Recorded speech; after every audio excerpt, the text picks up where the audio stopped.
Ok, c'est parfait. Donc, encore une fois, bonjour à toutes et à tous. Merci d'être là avec nous aujourd'hui pour cette séance d'information et des questions-réponses sur les programmes interdisciplinaires de deuxième cycle de la Faculté de l'aménagement. Permettez-moi de me présenter. Je suis Clarisse Lourandez, je suis conseillère aux affaires académiques à la Faculté de l'aménagement. Et nous avons aujourd'hui la présence des deux membres de la direction de la faculté de l'aménagement, à savoir Monsieur le vice-doyen aux études supérieures, Michel Max Renaud, et Monsieur le vice-doyen à la recherche, Béchara Elal. Donc, merci à vous deux d'être là avec nous. Et dans une première partie de cette rencontre, nous allons présenter les programmes de la faculté, puis nous passerons à la période de questions. Donc, je vous invite à poser vos questions dans le chat de la plateforme. Il y a en partie de messages, vous pouvez écrire vos messages là-dedans et on va le lire après. On va répondre à toutes les questions. Donc, je vais céder la parole au vice-doyen aux études supérieures qui va nous présenter un aperçu de nos programmes de deuxième cycle. Donc, Michel Max. Merci, merci. Bonjour à tout le monde et avec grand plaisir que donc je vais partager ce que l'on appelle les programmes interdisciplinaires. Parce que peut-être, pour certaines et certains, vous le savez, d'autres, vous ne le savez peut-être pas, la faculté comporte trois écoles. Une école d'architecture, une école d'urbanisme et d'architecture de paysage et une école de design. Et dans ces écoles, il y a aussi pour certaines écoles, pas en architecture, mais pour les autres écoles, il y a plusieurs programmes qui viennent s'articuler à l'intérieur de ces écoles. Donc ça sont des programmes, dans ce cas-là, sont des programmes qui sont simplement disciplinaires dans le cadre des écoles. Mais la faculté bénéficie justement par l'intérêt et son histoire d'avoir réuni plusieurs écoles avec plusieurs disciplines dans le même cadre, dans le même bâtiment, qui sont bien sûr des écoles qui fonctionnent en synergie les unes avec les autres, et qui a amené des programmes interdisciplinaires. C'est-à-dire c'est des programmes qui sont partagés par des professeurs de plusieurs écoles.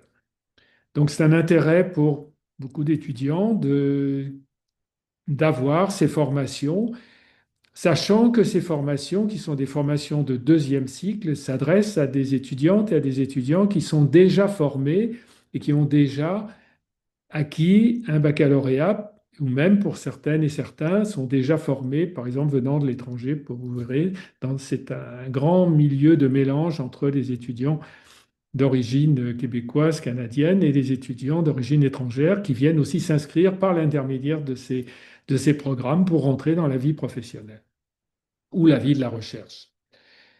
Donc, on a l'avantage d'avoir ces programmes qui sont d'une grande richesse au niveau des moyens et des professeurs qui animent ces programmes. Alors, je vais vous les présenter. On avait fait un partage d'écran. Vous me direz si ça marche. C'est bon? C'est correct? Allô? Oui, c'est bon, Bon. Michel. Il ne voit pas l'image, c'est pour ça. Voilà, c'est ça. Je ne vois pas à l'image, je vois ça. Donc, on a trois maîtrises et un DESS, un diplôme d'études supérieures. En fait, on a une maîtrise de recherche qui s'appelle Ville, territoire et paysage. Bon, je vais vous présenter un tout petit peu plus en détail. On a deux maîtrises professionnalisantes, une maîtrise en design urbain et une maîtrise en montage et gestion de projets en aménagement. Et on a un DESS professionnalisant, montage et gestion de projets en aménagement. Alors la maîtrise de recherche, ville, territoire, paysage, c'est un programme donc, qui permet de maîtriser les outils de recherche universitaire pour devenir un agent de changement dans la société et savoir innover dans votre milieu. Alors ça s'adresse à des étudiants diplômés en aménagement, en sciences de la nature, en sciences humaines et sociales, qui souhaitent approfondir justement cette expertise à travers un travail de recherche et un travail individuel. bien sûr encadré et tutoré par un professeur et même plusieurs professeurs. Ce programme, c'est une porte d'entrée. On va le voir plus en détail pour un certain nombre d'activités professionnelles, mais c'est aussi, prenez-le en note, c'est une porte d'entrée pour aller vers encore plus loin dans la recherche et pour aller vers un doctorat. Donc les domaines de recherche, hein, c'est l'accès et préservation des paysages, santé, environnement, bien sûr, tout ce qui touche aux sciences de la nature, la ville intelligente, les choix résidentiels, l'immigration, le genre et la ville, l'éco-gentrification. On a mis là un certain nombre de choix, mais on peut encore agrandir ce choix, sachant que tout ce qui touche à l'espace, tout ce qui touche à l'aménagement spatial, tout ce qui touche à la sécurité, tout ce qui touche au confort, tout ce qui touche à la santé, peuvent intéresser des gens qui travaillent sur l'espace et sur la mise en œuvre de l'espace. Quelles sont les ouvertures possibles de ces programmes? Ben, de la recherche au troisième cycle, comme je vous disais, donc de la recherche pour accéder au doctorat ou dans d'autres milieux non académiques, si vous avez d'autres laboratoires de recherche dans lesquels vous aimeriez rentrer. La fonction publique municipale ou supramunicipale, on a de plus en plus besoin aujourd'hui dans les MRC, les communautés métropolitaines et autres, on a besoin d'experts, on a besoin de gens qui viennent apporter du savoir, apporter de la réflexion, apporter surtout des outils de réflexion. Le gouvernement des paliers supérieurs, là aussi, ce sont des portes qui vous sont accessibles. Organismes de recherche, OSBL, intéressés par des questions d'aménagement du territoire, et des firmes de consultants parce que, comme je vous le rappelle, ce sont des programmes qui s'adressent à des étudiantes et des étudiants qui ont déjà donc une formation de base, qui peuvent être un baccalauréat en urbanisme, un baccalauréat en paysage, un baccalauréat en sociologie, un baccalauréat en un tas d'autres disciplines, et ont complété leur travail à travers un travail de recherche multidisciplinaire, transdisciplinaire, qui leur ouvre là aussi les portes pour lesquelles ils deviennent des personnes intéressantes dans des firmes de consultants, dans des firmes professionnelles, parce que c'est des gens qui apportent des outils innovants et des outils différents de ce que les gens connaissent en général. Donc l'acheminement, vous le verrez, on va le répéter évidemment plusieurs fois, c'est une structure de programme de 45 crédits sur 2 ans. Ça peut être un peu plus long si vous voulez prendre un peu plus de temps, mais c'est faisable en 2 ans avec une structure assez très concentrée, des sessions qui se succèdent et puis qui se terminent par 11 crédits de dépôt d'un mémoire donc que vous rédigez et que vous soumettez à un jury. C'est une démarche scientifique, hein, votre projet dans une approche scientifique, c'est une esquisse de votre projet de recherche. La première session, choix de la directrice ou du directeur avec un travail, bien sûr, qui accompagne. Et une deuxième session, choix du sujet de recherche. Possibilité de travailler avec des équipes. On a plusieurs, et ça on vous le répétera, on a plusieurs chaires, observatoires, on a donc qui sont à l'intérieur de la faculté, à l'intérieur des écoles ou à l'intérieur de la faculté, et qui accueillent comme ça des étudiants, qui accueillent des étudiantes qui travaillent sur ces projets de recherche, bien sûr. Donc vous pouvez, c'est pas un travail uniquement individuel au sens, bien sûr, la production du rapport, c'est un rapport individuel, mais votre recherche, elle peut faire partie d'un groupe de recherche. Et puis des rémunérations possibles avec des bourses, d'auxiliariat et des projets dans lesquels vous serez admis et payé. La deuxième formation, donc, c'est une maîtrise professionnalisante, donc qui est ouverte aux diplômés et diplômés d'aménagement. Et c'est une maîtrise qui offre une formation avancée dans l'analyse, la conception responsable et créative de la ville contemporaine et de ses territoires. C'est une maîtrise de design urbain. Design urbain, je rappelle, c'est une branche extrêmement importante de l'urbanisme. Alors vous avez d'un côté ce qu'on appelle l'urban planning, la planification urbaine, que vous avez probablement fait si vous avez fait déjà un baccalauréat en urbanisme, et une autre branche qui est le design urbain, qui est la gestion du visible dans la ville, comment on organise les espaces, comment on construit, on conçoit, on définit, que ce soit par des règlements, que ce soit par des actions, des projets précis, on redéfinit un espace urbain et des espaces collectifs.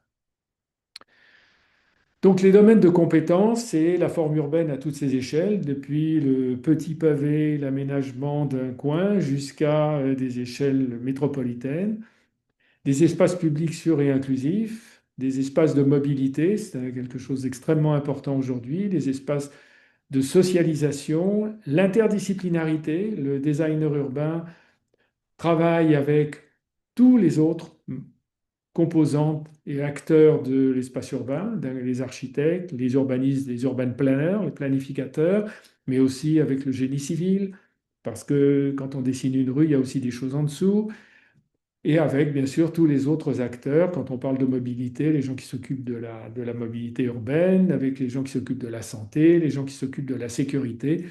L'espace urbain, c'est un espace qui appartient à tous, mais qui est conçu pour tout le monde, donc qui intervient. C'est un travail qui fait la bonne part à une connaissance du monde au sens large, au monde collectif.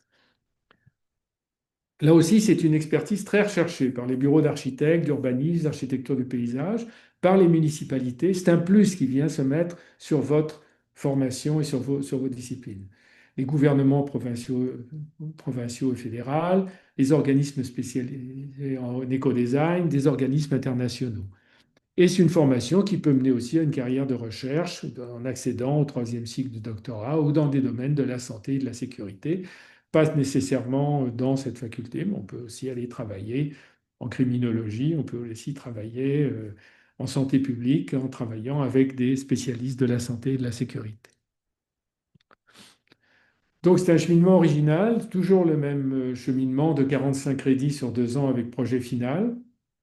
Celui-là, donc, il est conçu sur T, c'est un cheminement qui mêle beaucoup d'ateliers et des cours théoriques, dont un grand travail d'atelier, donc un travail collectif, interdisciplinaire avec vos collègues qui viennent souvent d'environnements différents, sur des projets et des mises en œuvre pratiques et l'apprentissage des outils, les outils que l'on a effectivement acquis à travers les cours théoriques. Donc on a 2 ateliers de design urbain, proprement dit, un atelier d'intervention qu'on appelle là au sens plus large, qui est vraiment un atelier d'urbanisme, et puis un atelier de projet final, là où vous définissez votre projet et vous faites donc qui est à 9 crédits et qui sera votre chef-d'œuvre à la fin de votre parcours. Puis des cours obligatoires, des cours à option qui sont pris en urbanisme, en architecture, ou en architecture de paysage, ou même encore dans d'autres domaines, et une possibilité de stage. Le stage n'est pas obligatoire, mais c'est une option si vous avez envie d'enrichir votre parcours. Donc, des cours conçus pour s'adresser à des professionnels et professionnels de l'aménagement, diplômés, architectes, urbanistes, ingénieurs. Des ateliers du programme permettent des mises en pratique des stratégies et outils de design urbain, des acquisitions théoriques et innovantes et des compétences en leadership. Je vous rappelle que ce sont à chaque fois des formations qui viennent compléter vos formations de base, mais ce sont des formations qui vont vous amener en travaillant dans le monde, dans les activités professionnelles dans lesquelles vous irez, qui vous mettront dans des positions de leadership. C'est très, très important. Donc, ça fait aussi partie de la formation, cette sensibilisation. Et puis, donc, une professeure responsable du programme qui est la professeure Alice Kovata.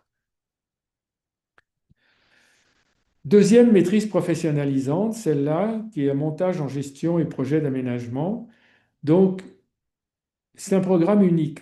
Pourquoi il est unique? Parce que c'est un programme de gestion qui n'existe sous cette forme dans aucune autre école et aucune autre faculté. Il y a beaucoup à Montréal de programmes de gestion. Vous en avez à l'UQAM, vous en avez à HEC, vous en avez à Polytechnique, vous en avez aux ESP, vous en avez à Laval, vous en avez dans beaucoup d'universités. Mais la faculté de l'aménagement, je vous ai dit, par sa particularité de regrouper des écoles qui s'occupent essentiellement de l'architecture, de l'urbanisme, paysage ou design, a créé un programme de gestion et de montage de projets adapté à ces programmes-là, à ces disciplines-là, qui sont un peu différentes des programmes de gestion que l'on va rencontrer dans n'importe quelle autre formation, qui s'occupe d'entrepreneuriat, qui s'occupe de montage d'entreprise, de montage de gestion beaucoup plus général et beaucoup plus technique. Donc, c'est vraiment un programme qui s'adresse aux gens qui veulent travailler dans le domaine de l'aménagement. Donc, c'est des compétences, c'est des des connaissances et des compétences professionnelles nécessaires pour monter, planifier, gérer des projets d'aménagement de manière éthique, responsable, en tenant compte des enjeux environnementaux et sociaux. Donc, de l'analyse critique de processus de réalisation de projets, la créativité et l'innovation dans la planification et la gestion, et le leadership là aussi indispensable. Un gestionnaire, un monteur et un gestionnaire de projet, c'est quelqu'un qui a un leadership par rapport à des équipes, par rapport à d'autres équipes qui travaillent en parallèle. Euh, je ne veux pas vous rentrer dans les détails des différents projets que vous serez amenés à rencontrer dans cette formation, mais c'est des formations assez complexes à ce niveau-là. Donc, les ouvertures, bien sûr, c'est le montage et conception de projets, c'est une spécialisation, ce sont des compétences qui sont extrêmement demandées là aussi dans tous les partis, tous les organismes, tous les gens qui travaillent dans les projets d'aménagement, que ce soit des projets d'architecture, des projets d'urbanisme, des projets même d'architecture d'intérieur, des projets de design, des projets de paysage.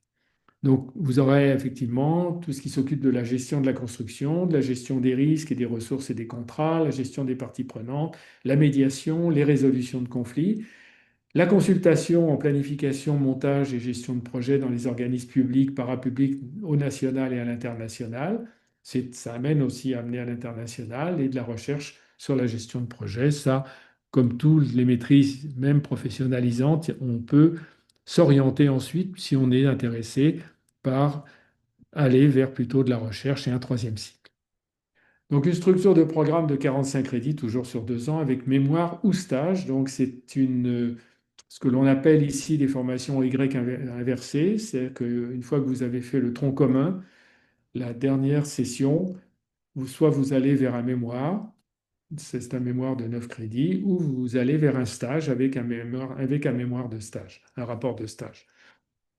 Mais vous avez 6 cours obligatoires, dont 2 cours en partenariat avec HEC. C'est une particularité de cette formation. On a un partenariat avec l'étude de commerce, les hautes études de commerce qui jouxte le pavillon d'aménagement. Et HEC nous offre l'opportunité de suivre un certain nombre de ces cours, notamment justement des cours sur le leadership ou certains cours de gestion qu'ils ont de façon qu'ils donnent avec excellence et qu'on n'a pas trouvé utile de développer ici, vu qu'on aurait développé à peu près la même chose. On a cherché plutôt à se concentrer sur des cours qui intéressaient la particularité du projet d'aménagement pour tout ce qui touchait à la gestion. Donc 5 cours à option, 6 cours obligatoires, donc 5 cours à option aussi avec On a quelques cours HEC dans les cours à option, mais on a aussi tout un choix de cours qui sont conçus spécialement pour MGPA. Mais les étudiants peuvent les panacher avec des cours en urbanisme, des cours en design, peut-être s'ils sont intéressés par des domaines un peu connexes à leur formation. Un cours au choix et donc pour terminer le programme, un stage en milieu professionnel ou un mémoire de travail dirigé. Je vous rappelle, donc, c'est une création unique de la faculté de l'aménagement. C'est le partenariat avec HEC, un corps professoral de praticiens et de chercheurs. On a beaucoup dans les enseignants, on a un certain nombre, pas beaucoup, la bonne partie sont des gens qui sont aussi des praticiens et qui viennent enseigner des cours, des interventions de professionnels de la gestion de projet et des chaires de recherche sur l'urbanisme et l'architecture qui, là aussi, on a une chaire de recherche en construction, on a un observatoire de l'aménagement et de l'urbanisme et du logement. On a un certain nombre de choses, on a un observatoire de la mobilité. Donc on a un certain nombre de possibilités aussi d'ouvrir sur d'autres programmes. Responsable de programme, le professeur Gonzalo Lizarralde. Alors pour des personnes qui voudraient faire une formation plus courte, c'est-à-dire non pas se lancer dans une maîtrise de 2 ans ou un peu plus si on a pris du retard, mais de faire une formation sur un an ou un tout petit peu plus d'un an, c'est le DESS professionnalisant en montage et gestion de projet. Ce programme, donc c'est un programme court qui s'adresse aux mêmes personnes que pour les autres. Donc c'est toujours des connaissances professionnelles, c'est toujours l'analyse critique, c'est toujours la créativité, l'innovation. Le programme est à peu près le même. On n'a pas de particularité dans ce programme. Donc, c'est montage et conception de projets d'architecture, gestion de construction, gestion des risques, des ressources, des contrats, des parties prenantes, la résolution de conflits, la médiation. Donc, vous passez par les mêmes cours. Les mêmes cours obligatoires, bien sûr, avec moins d'obligations de résultats. Si vous êtes en DESS, on a des aménagements. Et puis, quatre cours options, bien sûr, au lieu des autres cours, puisque c'est un programme qui se fait en 30 crédits seulement, pas en 45.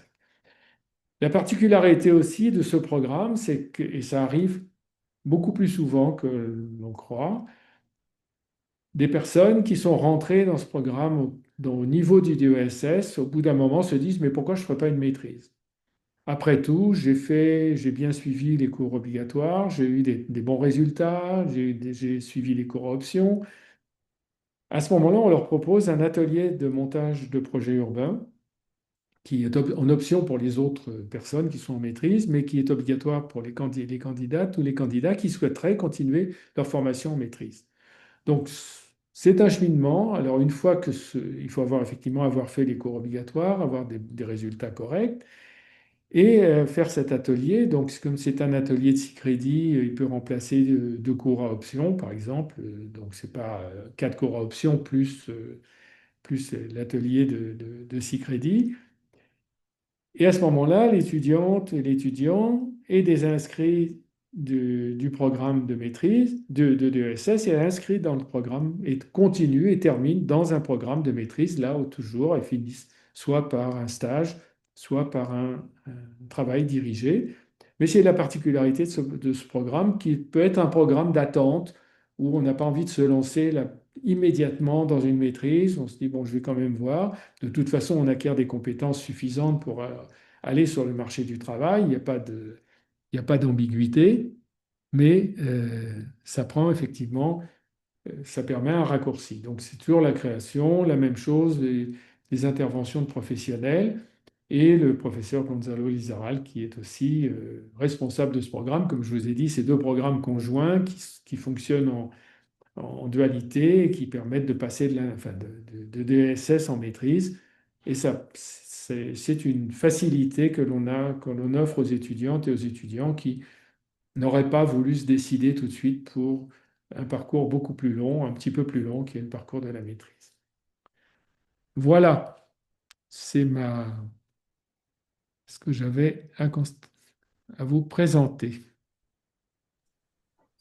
Merci, merci pour toutes ces informations, Michel Max. Est-ce que ça serait possible que vous mentionniez rapidement euh, quelques informations par rapport au financement, aux admissions et un petit mot sur la recherche peut-être? Oui, je l'ai pas mis je l'ai pas mis dans la présentation. Oui, nous avons effectivement, pour les étudiants en maîtrise, ça c'est vraiment pour les étudiants en maîtrise, nous avons donc des bourses qui sont des bourses internes à la faculté, des bourses de fonds qui nous sont données par les ESP et que l'on distribue, donc des bourses d'accueil, des bourses de réussite, des bourses de soutien. On a aussi la possibilité, vous avez aussi la possibilité en tant qu'étudiant en maîtrise, d'aller chercher un certain nombre de bourses, un- bon, plus limitées que pour le troisième cycle. Alors, je vous invite, je sais pas, bon, peut-être, Clarisse, tu peux les mettre dans le chat. Il y a un lien, plutôt que je vous explique ça pendant une heure et vous allez vous endormir.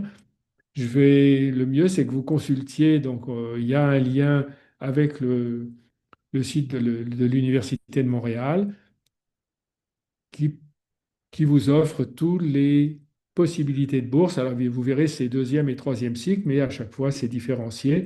Vous allez directement dans les bourses deuxième cycle et vous aurez un aperçu assez précis.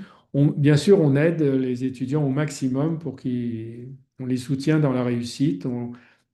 Il y a des possibilités aussi d'auxiliariat, c'est-à-dire de pouvoir travailler avec des professeurs pour corriger des copies, pour les aider dans le fonctionnement de leurs cours. Bon, il y a un certain nombre de possibilités qui sont là, mais je vous rappelle quand même bon, que c'est une formation qui dure 2 ans avec 45 crédits à fournir qui nécessitent quand même une présence et une mobilisation intéressante.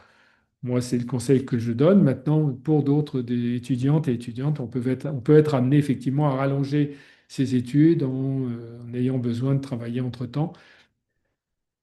Je précise aussi que pour certaines de ces formations, dont MGPA, un certain nombre de cours sont donnés en fin d'après-midi et certains cours en soirée. Donc là aussi, ça permet à des gens qui sont déjà dans des activités professionnelles ou qui envisageraient, par exemple, au sortir du baccalauréat, d'avoir une activité professionnelle, de pouvoir aussi suivre certaines de ces formations ou ces formations dans la mesure où les cours sont accessibles en dehors de leurs heures de travail ou peuvent trouver des aménagements pour aller suivre ces cours en dehors ou du moins à la limite de leurs heures de travail.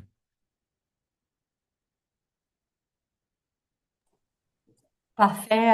Merci beaucoup, Michel Max. Béchara, est-ce que tu souhaites parler un petit peu sur la recherche? Merci beaucoup, Clarisse, et merci, Michel, pour la présentation. J'ai envie de dire, de façon globale, l'intérêt de la recherche au niveau de la faculté, c'est vraiment ce travail qui peut être fait entre les écoles d'architecture, urbanisme, paysage et design.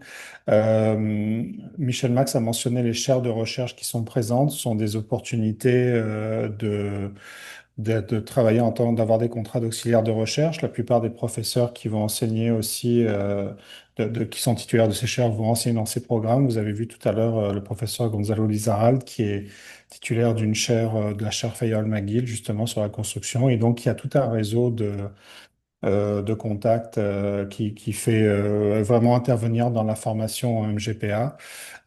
Du point de vue du projet de design urbain, c'est vraiment Alice Kovata qui est une professeure à l'école d'architecture qui est aussi porteuse de ce projet-là et qui collabore énormément avec d'autres professeurs de l'école d'architecture ou de l'école d'urbanisme et celle de design aussi. Donc il y a vraiment cette approche-là qui est globale. Je pense que les liens que Clarisse a partagés avec vous dans le chat vous permettent de voir les bourses et autant internes qu'externes. Il y a celles aussi du gouvernement, des organismes subventionnaires qui sont intéressantes.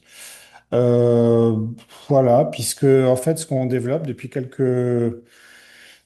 depuis le nouveau décanat, en fait, c'est vraiment une sorte de culture de la recherche qui se met en place au niveau de la faculté, où on est en train d'identifier des axes de recherche forts et de mettre les chercheurs en réseau. Donc ça, c'est la partie vraiment importante. Donc vous rentrez dans un programme finalement de deuxième cycle. Dans lequel des professeurs vont travailler, mais ce ne sont pas les seuls professeurs qui sont sur ces axes-là. Il y a vraiment une synergie qui se met en place avec d'autres professeurs et vraiment c'est l'idée de rentrer dans cette culture de recherche un petit peu plus transversale qui permet d'enrichir vos études. Donc, je pense que de façon globale, ce serait le point de vue de la recherche, mais je suis là pour des questions, bien sûr. Parfait. Merci, Béchara. Merci aussi pour toutes ces informations. Donc, si nous avons fini du côté de la présentation, nous pouvons ouvrir le temps maintenant pour les questions. Je vois quelques questions dans le chat. Je vais les lire. Donc, je vais commencer par Daphné Desmarais qui souhaite connaître les avantages d'avoir le diplôme du programme de maîtrise en gestion de MGPA. Elle mentionne pas si c'est le DESCS ou la maîtrise, mais elle voulait savoir si il y a une reconnaissance du diplôme à l'international. Bah, la reconnaissance, c'est la reconnaissance aussi de l'Université de Montréal. Je veux dire, à l'international, l'Université de Montréal, c'est quand même une grande université, aussi bien dans tous les domaines. Et sortir avec un diplôme, une maîtrise en montage de projet ou gestion de projet de l'Université de Montréal, c'est bien sûr reconnu à l'international. Je veux dire, c'est pas, c'est, je ne sais pas ce qu'on entend d'autre par de reconnaissance à l'international. Tout le monde reconnaît les diplômes de l'Université de Montréal. Et c'est plutôt dans les milieux de travail ou les milieux internationaux. Quand on vient de l'Université de Montréal, on vient d'une grande université. d'une université reconnue. C'est pour ça qu'il y a beaucoup d'étudiants étrangers qui viennent se former à l'Université de Montréal pour une bonne raison, c'est que repartir avec un diplôme, repartir dans son pays avec un diplôme de l'Université de Montréal, ça a une grande valeur. Je ne sais pas si je réponds parfaitement à la question de cette personne, mais c'est une, c'est une question un peu logique, je veux dire. Oui, c'est un diplôme reconnu, mais comme plutôt, par exemple, dans la gestion entrepreneuriale, on va plutôt à l'UQAM, mais parce que l'ESG, l'École supérieure de gestion à l'UQAM, donne un diplôme. Alors, vous avez aussi, il y a ensuite c'est pas tellement reconnu à l'international au sens, bah, aller travailler à l'international avec un diplôme de l'Université de Montréal, c'est une ouverture, bien sûr. Mais vous pouvez, alors ça, c'est en montage et gestion de projet. Vous avez accès ensuite à ce qu'on s'appelle le Project Management Institute, le PMI, dont un des chapitres se trouve à Montréal même. Et là aussi, c'est une instance internationale donc, de project management qui regroupe tous les gestionnaires de projets là, du monde entier. Enfin, il y a des Project Management Institute un peu partout. Là aussi, c'est une façon un peu, c'est un ordre, une sorte d'ordre ou d'association qui permet aussi d'accéder à d'autres niveaux. Mais on n'y rentre que parce qu'on a un diplôme, alors soit effectivement le diplôme de l'Université de Montréal, le diplôme de l'UQAM, le diplôme de l'ESG à différents niveaux. Une fois qu'on a eu cette formation-là, puisqu'on a des professeurs reconnus, à ce moment-là, on a accès à ces organismes. Parfait. Et la deuxième question de Pascal Gagné, est-il possible dans des cas particuliers d'être accepté dans un programme avec un bac, dans un domaine vraiment autre, comme l'éducation par exemple, ou avec une expérience de plusieurs années en gestion pour le MGPA? Bah, si vous avez déjà des expériences professionnelles, bien sûr, ce sont des candidatures qui sont extrêmement appréciées. C'est toujours agréable parce que ça mène de la mixité. On peut rentrer dans les maîtrises que je vous ai montrées, le DESS bien sûr, et les maîtrises. On rentre avec le baccalauréat. On peut rentrer avec le baccalauréat, c'est la logique, quoi. Après le baccalauréat, on peut faire une maîtrise. Maintenant, il y a la possibilité, et c'est aussi extrêmement intéressant, si on a eu l'occasion d'avoir fait un passage par euh, par le monde professionnel. Et on a aussi pas mal d'étudiantes et d'étudiants dans ce cas-là, c'est-à-dire qui arrivent, soit qui sont déjà qui continuent dans le monde professionnel, je vous ai dit en faisant en même temps cette formation. Bon, c'est une contrainte, bien sûr, une astreinte de temps, de gros sacrifices à faire au niveau travail, ou des gens qui arrêtent leur activité et décident de s'offrir une formation, de pouvoir se payer une formation pendant un an, si c'est un DESS, ou 2 ans, si c'est une maîtrise, pour retourner ensuite avec un diplôme supplémentaire ou avec une qualification supplémentaire, avec des compétences supplémentaires dans leur travail d'origine. On accueille des gens, je parle en tout cas des MGPA, c'est un peu plus compliqué pour des design urbains parce que ça nécessite quand même des compétences, des connaissances de l'environnement bâti et de l'environnement urbain quand même difficile à acquérir en 2 ans en même temps qu'une formation de designer. Mais pour le montage et gestion de projet, oui, on a accueilli des gens qui ne sont pas nécessairement au départ des gens du bâtiment ou des gens de l'urbanisme. On a même eu des gens en communication, par exemple, qui ont fait cette formation. On a eu des gens qui avaient envie de diversifier et s'intéresser parce que ça amène des compétences qui ne sont pas seulement des compétences techniques au sens construction, mais on peut les faire, ou contractuelles, la mise en place de contrats et ce genre de choses, mais ça peut amener toute une autre forme de formation, la gestion des parties prenantes, la gestion des gens, la gestion des conflits, la médiation. Il y a tout un domaine qui est touché par la gestion des ressources humaines, la gestion des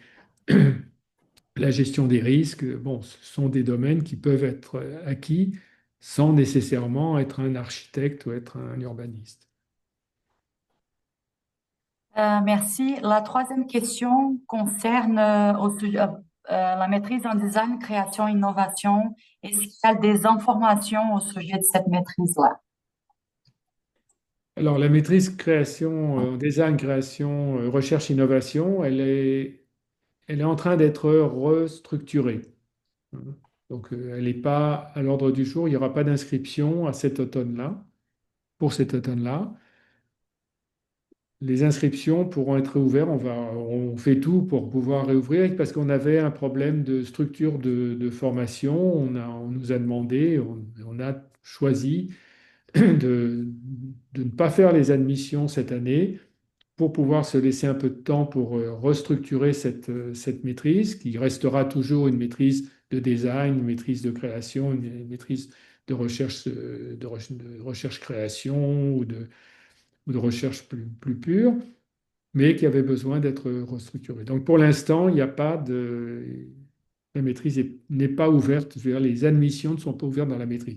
La maîtrise existe toujours dans le nuage, mais elle n'est pas mise à disposition là. Ce sera logiquement à la rentrée, au mois d'août l'année prochaine, qu'on rouvrira les inscriptions pour que les étudiants puissent s'inscrire. Donc un peu de patience, mais vous pouvez faire un DESS en MGPA en attendant de vous inscrire en DCI, mais il faut un peu de patience. Mais c'est pour l'utilité de cette maîtrise, peut être difficile à la fois de faire les transformations et en même temps d'avoir une cohorte. Ça aurait mordu sur les programmes, ça aurait été assez compliqué d'avoir un doublon de programme au même moment. Parfait. Puis, une dernière question de Adam Baza. Pouvez-vous donner plus d'informations sur le microprogramme en mobilité, transport et urbanisme avec Polytechnique? Ça, c'est un micro-programme. Je ne l'ai pas mis dans la présentation parce que ce micro-programme, il appartient à l'école d'urbanisme et d'architecture de paysage. Donc ça, moi, je ne peux pas vous offrir. Moi, je m'occupe en tant que vice-doyen aux études supérieures, je m'occupe notamment, surtout en responsabilité, de ces programmes interdisciplinaires. Mais je n'ai pas, c'est pas moi qui m'occupe de ce micro-programme, qui est un micro-programme qui est monté conjointement avec l'école d'urbanisme et Polytechnique. Donc là, je vous invite vraiment à aller sur le site de l'école d'urbanisme d'architecture de paysage, d'aller cliquer sur ce micro-programme, vous aurez des informations. Il n'est pas ouvert tout le temps, c'est un tout petit équipe, tout petit groupe d'étudiants et c'est vraiment un micro-programme, ça ne vous délivre pas de diplôme particulier. Ça vous délivre une qualification parce que vous avez suivi la formation, mais n'oubliez pas, un micro-programme, ce n'est pas un programme qui délivre une sanction universitaire, je veux dire. Donc c'est plutôt un programme destiné à des gens, disons, plus curieux, qui ont envie d'augmenter leurs connaissances sur des choses très précises. Ben, dans ce cas-là, c'est la mobilité, mais pas plus. Donc il y a 4 cours ou 5 cours, c'est tout. Enfin, c'est assez limité. Je viens d'ajouter dans le chat le lien vers le programme de mobilité. Oui, Je vais également ajouter un lien vers les personnes ressources de la faculté dans toutes les écoles aussi. C'est où vous allez trouver les adresses courriels des techniciens en gestion des dossiers étudiants, à qui vous pouvez aussi poser des questions par rapport au programme, au processus, à l'admission, au financement, bref, toutes les informations de votre dossier également. Donc, je vais ajouter ça dans le chat. Euh, il y a une dernière question. Je m'intéresse à la maîtrise en conservation. C'est Clarisse Provençay qui la pose. Je m'intéresse à la maîtrise en conservation du patrimoine bâti qui ne sera pas offerte à l'automne 2026. Est-ce qu'il y aurait tout de même un moyen de s'avancer dans des cours? à moins de s'inscrire en auditeur libre puisque la session a été ouverte à cet automne, là, en 25. Donc, il y a une cohorte qui est partie pour 2 ans, là, et qui va aussi fonctionner. On a procédé de la même façon qu'avec le programme de design, création, innovation. C'est un programme que l'on a suspendu. On a suspendu les admissions de ce programme aussi pour parce qu'on est en train de revoir un certain nombre de modalités de ce programme, un certain nombre de cours de ce programme, pour pouvoir l'améliorer, le mettre à jour sur certains aspects. On travaille avec beaucoup avec Héritage Montréal pour parce que comme tout programme, ils ont besoin d'un peu de toilettage de temps en temps, ils ont besoin d'être remis. C'est un programme qui est très vieux, qui a été créé en 1987, vous voyez, il date pas d'hier. Donc il a bien sûr évolué dans le temps, mais là, il a besoin d'une nouvelle évolution. Mais là aussi, ce que je vous invite, si vous avez vraiment, là aussi, un peu de patience, parce que c'est un programme là qui va réouvrir pour les admissions de l'automne 2027. Il va être ouvert en 2026 pour l'automne 2027. Donc, il y a un an de patience, soit en suivant des cours en Auditor Lab, si vous êtes intéressé par certains cours, vous avez tout à fait le droit. Ou alors, là aussi, vous pouvez aller faire un DESS en montage gestion de projet en attendant, parce que ça peut vous aider à avancer plus tard dans ce programme-là. Mais on est toujours désolé quand on a ce travail de restructuration à faire, parce que ça lèse un certain nombre de personnes qui évidemment étaient très attirées par ce type de programme et par ce programme en particulier. Mais c'est plus honnête d'aller offrir un programme remis un peu en état, remis à neuf. Je vais également ajouter dans le chat le lien vers la page web des études libres. Il y a, dans chaque discipline, il y a des cours qui sont offerts aux étudiants libres, qui sont Oui. pas, qui peuvent être attachés à un programme ou pas, mais dans la discipline, il y a des cours en architecture, il y a des cours en urbanisme, en paysage, en aménagement. Donc, vous pourrez aussi faire vos recherches des cours éventuellement disponibles aux étudiants et voir si ces cours-là, ils font partie de la structure de programme auquel vous êtes intéressé et vous pourriez éventuellement vous avancer aussi.